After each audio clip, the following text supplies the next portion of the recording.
Yang pertama, sebelum kita melakukan praktek nantinya, mungkin ada penanganan pertama, mungkin ada juga ilmu water rescue-nya, dan segala macam. Hari ini kita kedatangan tamu yang luar biasa. Mungkin teman-teman di sini yang sudah ada keanggotaan, mungkin di Barisan Pemadam Kebakaran, mungkin sudah tahu di sini kita siapa. Mungkin yang sudah kenal di YouTube atau Instagram belum? Oh belum. Masih promosi. Bantu 1 juta subscriber. Jadi yang saya hormati juga para pimpinan tim manajemen dari Sanasno Center yang sampai malam hari ini sudah mendampingi. Yang saya hormati juga narasumber. 2 narasumber kita pada hari ini, Bang Baben dan Bang Ibnul Hamid. Mungkin langsung saja kita, yang pertama kita mungkin ke perkenalan dari Bang Ibnul dulu.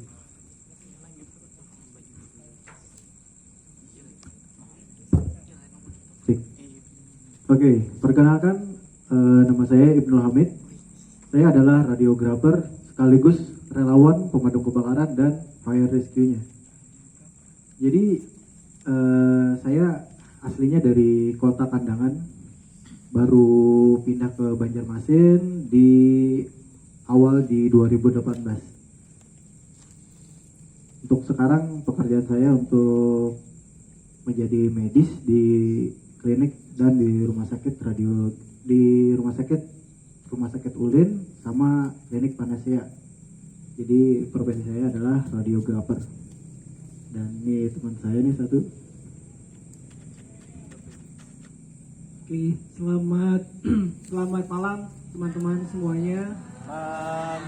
Oke, perkenalkan, saya Beben. Saat ini sudah ikut relawan dari tahun 1999, udah gabung dengan relawan. Memang kalau saya sih lebih ke relawan pemadam kebakaran ya. Jadi dari 99 waktu itu masih kuliah sudah tertarik untuk bergabung jadi relawan sampai sekarang. Dan selain relawan tentu kita kan nggak bisa hidup hanya dengan relawan saja ya. Makan apa gitu ya. Jadi relawan itu ya bisa dibilang panggilan jiwa, panggilan hati gitu ya. Terus saat ini saya lebih banyak beraktivitas di, bisa dibilang sebagai pengusaha ya, karena lebih dominan jadi event organizer. Terus juga sehari-hari saya seorang penyiar radio juga di J-Radio. Paling itulah kegiatannya, sibuk dengan kegiatan relawan, sibuk juga dengan pekerjaan. Mungkin itu sedikit perkenalan dari saya. Yang pasti terima kasih buat waktunya ya, terima kasih buat kepercayaan buat kami berdua dipanggil hadir untuk mengisi materi yang kami pernah alami, yang pernah kami dapati selama kami menjadi relawan. Itu saja, terima kasih. Oke, kayaknya sudah panjang sekali perkenalan awal. Yang pertama mungkin kita ingin mendengar cerita dari, yang pertama dari Bang Ibnu dulu. Ketika pertama kali, sama kayak seperti kita ini, mungkin pertama kali awal mudanya, seperti apa ketika ada rasa jiwa sosial atau jiwa kemanusiaannya terpanggil untuk menjadi relawan.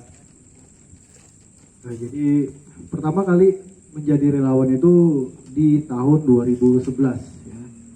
Pertama kali itu kita tidak mengira untuk menjadi seorang relawan, cuman melihat orang yang kena musibah, misalnya dari kebakaran, terus kebanjiran, tanah longsor.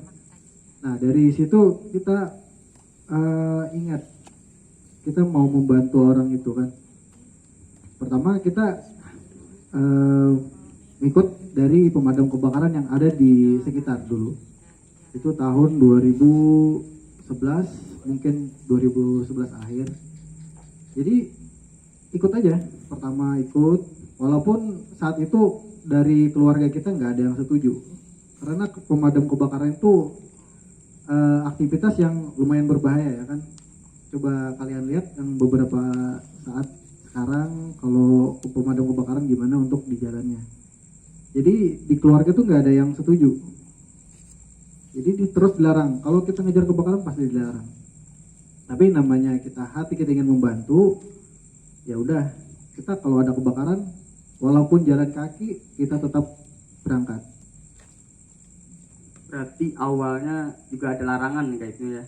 Ya jadi Emang jadi dilarang lah dari orang pertama tua. dilarang ya. Karena orang tua tuh sayang ke kita kan, Iya. jadi gak mau kita kenapa-napa, kalau kecelakaan pasti gak mau. Itu dari Kak Ibnu nih. Kalau dari Bang Baben gimana ya? Bang Baben? Jadi panggil Baben dong, Beben. Oh Beben, maaf Pak. Beben. Oke, mungkin ini ceritanya menarik gitu ya.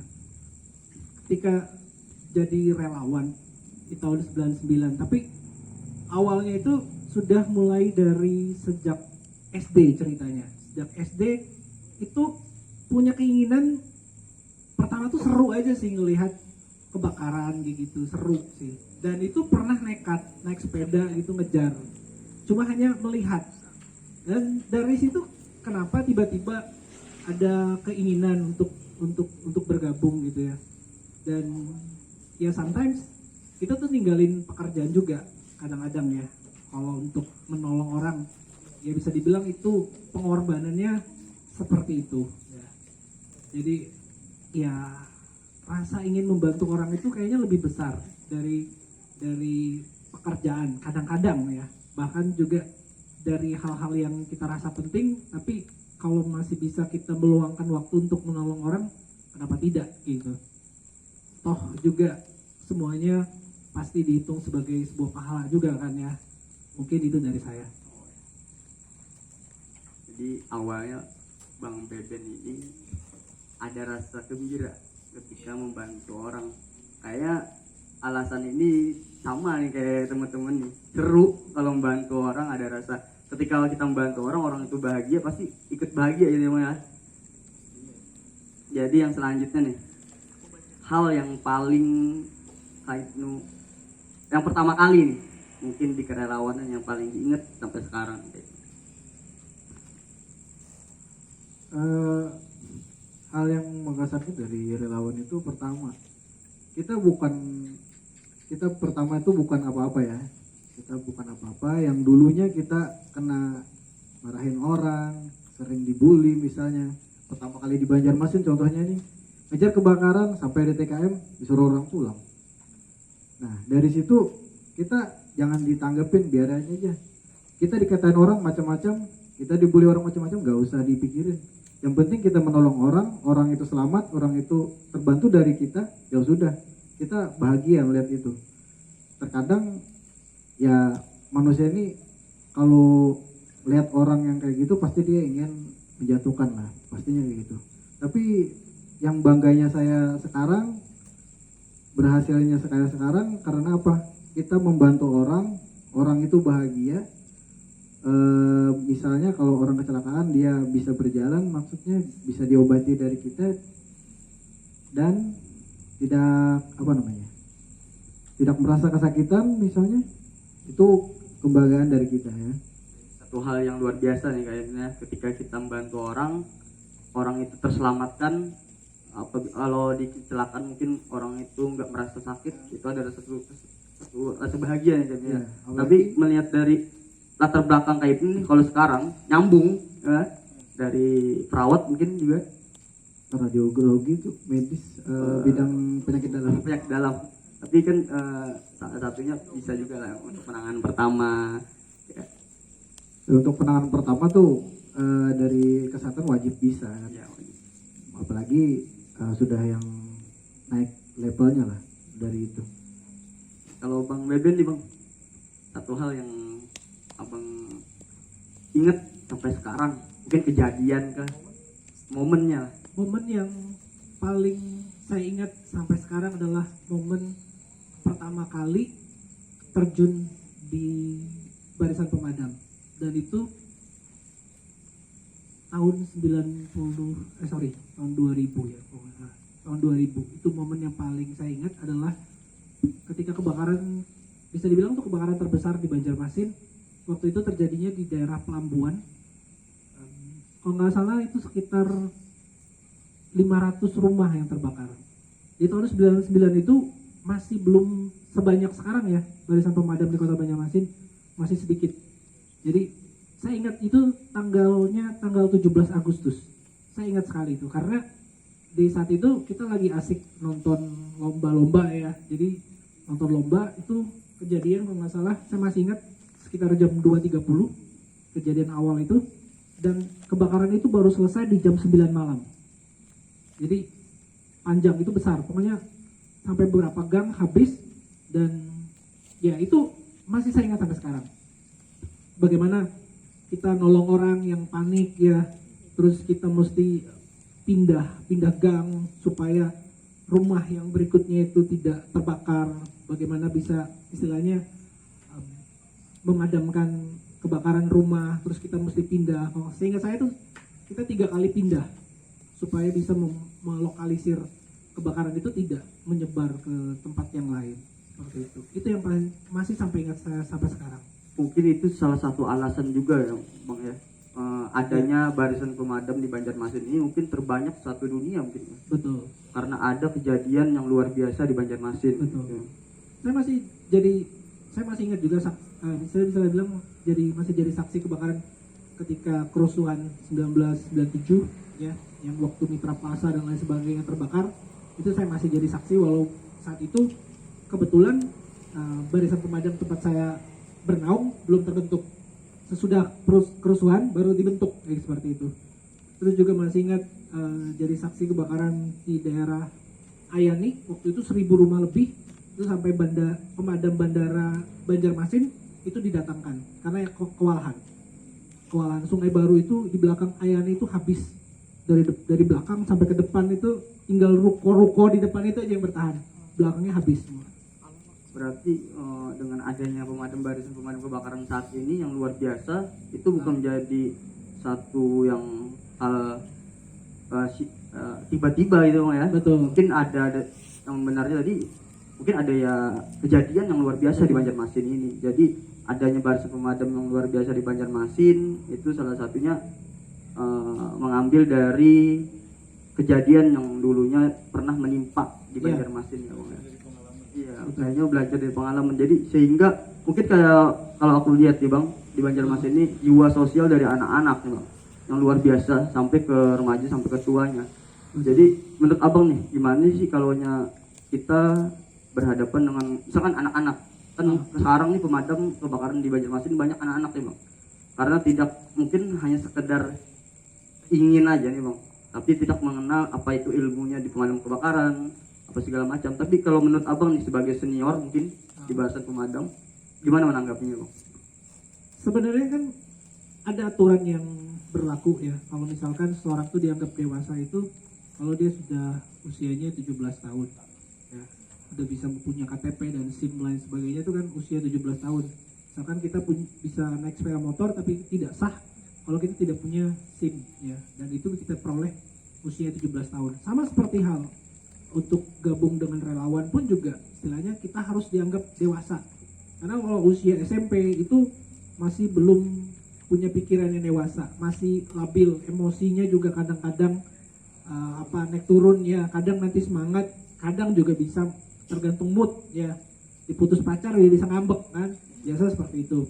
Nah jadi menurut saya memang banyak dilihat relawan di Kota Banjarmasin yang tergabung di barisan pemadam, saya masih melihat memang masih kayak seru ikut-ikutan rame-ramean aja ya.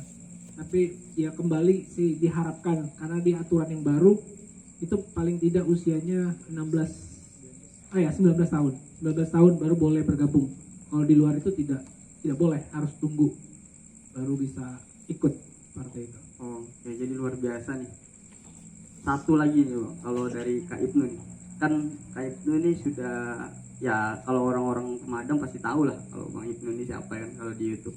Jadi awal mulanya nih Bang, jadi bikin video di YouTube di barisan pemadam kebakaran Bang. Bisa diceritakan nih Bang? Jadi untuk pertama kali pembikinan video di YouTube itu di tahun 2013. Pertama-tama itu tidak ada untuk video kebakaran dimanapun, tidak ada yang menayangkan tentang kebakaran, apalagi respon cepat yang kita pakai sekarang. Di 2013 itu masih di kandangan, kita juga masih sekolah. Jadi pertama itu nggak ada yang action cam atau yang GoPro itu nggak ada. Jadi yang kita pakai itu cuman kamera handycam ya, handycam cuma 480 frame gitu. Jadi pas ada kebakaran kita berangkat nih, walaupun ditinggal tetap aja kita pakai sepeda kayak apa jalan kaki, walau itu jauh terkadang kita pakai kendaraan juga, walaupun punya orang tua dipakai. Beberapa lama itu kan, habis dari 2013 ke 2014 ada dapat HP yang agak lumayan, itu HP Samsung Galaxy kalau nggak salah. Nah di itu kita pakai HP, kalau nggak pakai handycam pakai HP. Pas ada kebakaran kita berangkat, kita rekam, kita buat ke YouTube. Ternyata itu berdampak buruk ke saya, dikarenakan kita sampai di TKM terkadang malah dibully orang. Dikarenakan pas orang kejadian seperti itu kita ngambil momen, kita ngambil keuntungan dari orang, kan? Itu sampai beberapa tahun nggak bikin video lagi. Akhirnya tahun 2016 ada namanya itu GoPro Hero 4 kalau nggak salah. Jadi saya beli itu biar bikin konten pemadam kebakaran, dipakein mounting biar bisa di helm. Nah mungkin dari situ enak tuh, kita bisa ngebantu dan kita bisa juga ngambil momen dari situ. Walaupun terkadang ya kita diam aja di atas mobil karena di saat itu kita nggak punya safety diri lah, minimal kita pakai sepatu, baju atau helm lah. Di situ tuh kita masih belum tidak ada safety, jadi kita paling di atas mobil rekam, kalau sudah padam balik gitu aja. Dulunya hanya sekedar ingin mengabadikan kayaknya ya. Iya. Mengabadikan momen, tapi pandangan orang bahkan kebalik ya. Jadi ini mencari momen orang lagi kena musibah, si Kak Ibnu ini moto-moto ya Bang. Jadi banyak, kalau itu kan salah satu kendala nih Bang. Terus kenapa jadi sekarang jadi lebih konsisten nih bikin video segala macam? Kita nggak peduli orang mau bicara tentang apa tentang kita kan. Pertama, prinsip kehidupanku itu adalah aku tidak mau tahu urusan orang dan aku juga tidak mau orang tahu urusan aku. Seperti itu. Jadi sekarang teknologi semakin canggih, tempat kamera tuh sudah agak dominan ya. Jadi dikasih aja di helm, kita bisa beraktivitas, kita bisa memadamin api, kita pakai pole safety diri ya gampang jadinya. Jadi untuk sekarang kayaknya nggak ada lagi dah. Tapi yang kebalikannya lah, malah banyak orang bikin video juga gitu. Itu untuk sisi baiknya. Kalau sekarang nih Bang, udah berapa subscriber ya? Kan kalau orang biasa nih Bang ya, untuk terjun ke dunia YouTube itu susahnya lumayan Bang. Kan lumayan, bukan lumayan lagi, susah sekali Bang.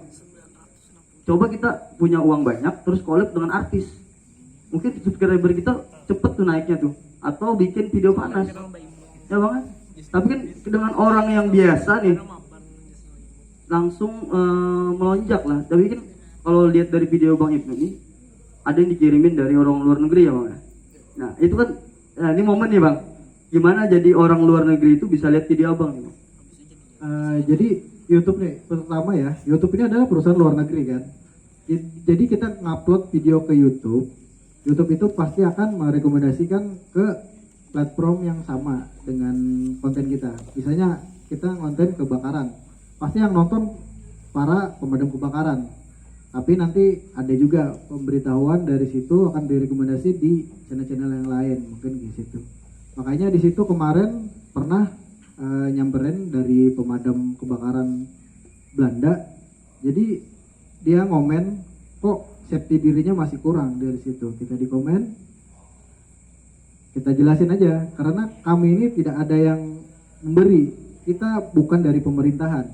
Jadi kami relawan, kami membeli semua itu dengan uang hasil nabung kita. Misalnya kita beli baju itu ya paling enggak bajunya biasa-biasa aja kan, karena uang yang kita tabung aja, bajunya kain pakai skotlet, sudah. Sepatu ya mending lah, ada sepatu Delta sekarang ya. Nah jadi di situ di komen, lo kok nggak ada safety-nya, bajunya biasa, celananya seperti ini, terus sepatunya nggak ada punya sarung tangan lagi. Jadi ada bantuan dari Hongaria itu setiap tahun pasti ada upgrade suatu alat-alat di sana. Merasa kasihan, jadi dikasih nih, dikirim langsung dalam jangka waktu 2 minggu, datanglah barang itu di kota Banjarmasin. Berarti setiap tahunnya konsisten nih ngirim ya, Mas? Enggak, cuma Enggak. satu kali aja. Oh iya, jadi Satu kan kali. ini dampaknya bukan lagi lokal, jadi kan bisa ditonton sudah orang luar negeri nih. Jadi luar biasa sekali pencapaian kayak ini. Terus ke Bang Beben nih, kan di umur abang nih udah senior nih. Kalau melihat dari konsistensi kerelawannya luar biasa, gimana nih Bang cara menjaga konsistensi kerelawan abang nih? Sampai selama ini sih masih tetap eksis di dunia relawan ya, banyak ya, terutama faktor yang ada di kota Banjarmasin. Semangat teman-teman yang lain itu masih ada, jadi otomatis itu juga memicu buat kita untuk tetap berada di dunia kerelawan. Itu masih ada, walau mungkin banyak teman-teman yang dulu sama dengan saya gitu ya, udah sibuk dengan pekerjaannya, sudah sibuk dengan keluarga dan lain sebagainya. Ya, yang penting tetap, karena gini, kalau sekarang sih bisa dibilang apa yang bikin saya bertahan adalah karena kalau ketika saya keluar selesai. Jadi mau nggak mau tetap dipertahankan supaya nama kesatuan itu tetap eksis ya. Karena kalau saya keluar, saya berhenti, itu pasti bubar. Jadi mau nggak mau ya saya berusaha semaksimal mungkin untuk tetap bertahan dengan semampunya, dengan apa yang saya miliki ya. Yang namanya relawan ya, jujur itu uang pribadi pasti keluar. Uang pribadi pasti keluar untuk biaya operasional, terus juga biaya perbaikan dan lain sebagainya. Ya itu dari duit pribadi gitu. Jadi satu kata ya buat adik-adik semua yang pengen ikut jadi relawan, itu harus siap keluar uang sendiri. Ya. Jadi jangan berharap sama orang lain. Misalkan nih kalian pengen jadi relawan, terus lebih kepada safety diri dulu. Safety diri, misalkan kalian harus beli sepatu, nggak bisa kan berharap orang lain beliin kan. Nah, dari kita sendiri harus kita mulai untuk beli peralatan dan lain sebagainya. Misalkan kalau banjir itu kita beli pelampung ya, life jacket itu ya kita mesti keluar duit sendiri. Itu satu bisa saya bilang sebagai suatu langkah keseriusan dari adik-adik kalau pengen terjun di dunia relawan. Seperti itu. Oh ya, terima kasih. Kayaknya kalau aku aja Bang nanya kayaknya nggak langsung kontak ke peserta nih Bang ya. Mungkin sekarang kita ada sesi pertanyaan dari para peserta. Mungkin yang pertama nih ada 3 dulu. Jadi ada 3 dulu, siapa yang ingin bertanya kepada Bang Beben atau Kak Ibnu nih?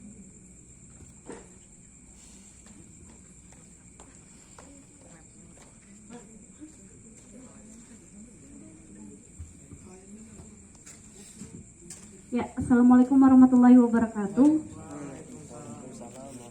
Selamat malam narasumber.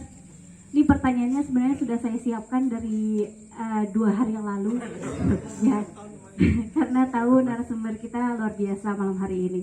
Sebelumnya perkenalkan, nama saya Siska. Saya dari Universitas Terbuka Banjarmasin, relawan juga di Muda Banua dan salah satu anggota juga di Satgas Pemuda Bakti Banua. Yang ingin saya tanyakan untuk kedua narasumber kita yang hebat-hebat ini, saya ingin bertanya,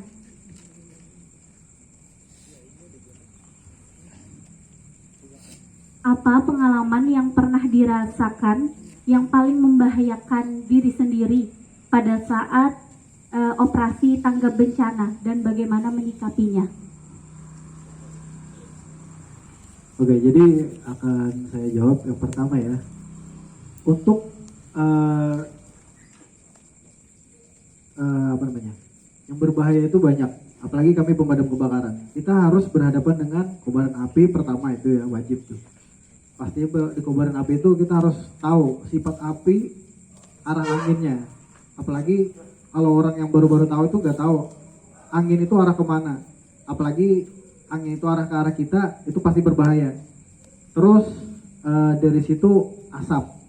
Asap kalau di dalam ruangan, kebiasaan orang tidak tahu sifat asap itu berada di atas ya.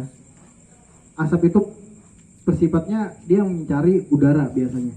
Jadi kalau ada di dalam ruangan, asap itu sedang mengepul warna putih atau hitam, itu paling berbahaya banget. Itu untuk di pemadam kebakaran. Terus dari rescue-nya yang paling berbahaya itu adalah kemarin saat banjir besar di tahun 2021. Kita pas ditugaskan di Kandangan kemarin, jadi di situ banjir itu sampai sekitar 2 meter